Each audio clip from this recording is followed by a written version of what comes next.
বলেছেন যে উনি ছাত্রদের ভাষায় নাকি কথা বলছেন। তোমরা যদি মনে করে থাকো তোমরা 3 সপ্তাহে মেসি হইছো, তোমরা 3 সপ্তাহে রোনাল্ডো হয়ে গেছো, তোমরা বোকার স্বর্গে বাস করছো।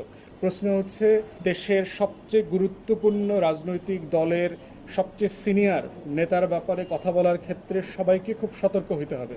হাসনাত আবদুল্লাহ থেকে শুরু করে সকল ছাত্র সমন্বয়ককে বলছি, তোমাদের এই আন্দোলনের সাথে তোমরা 3 সপ্তাহে আন্দোলন করো নাই। এই আন্দোলন বাংলাদেশের গণতন্ত্রকামী মানুষ গত 17 বছর থেকে করেছে। মেসি হঠাৎ করে গোল দিলে গোল হয় না, 11 জন খেলে মেসি বানাইতে হয়। তাই সিনিয়র পলিটিশিয়ান এবং পলিটিক্যাল পার্টি নিয়ে কথা বলার ক্ষেত্রে সকল ছাত্রনেতাকে অত্যন্ত সতর্ক হতে হবে। কোনো ফাইজলামি করবার সুযোগ কিন্তু নাই।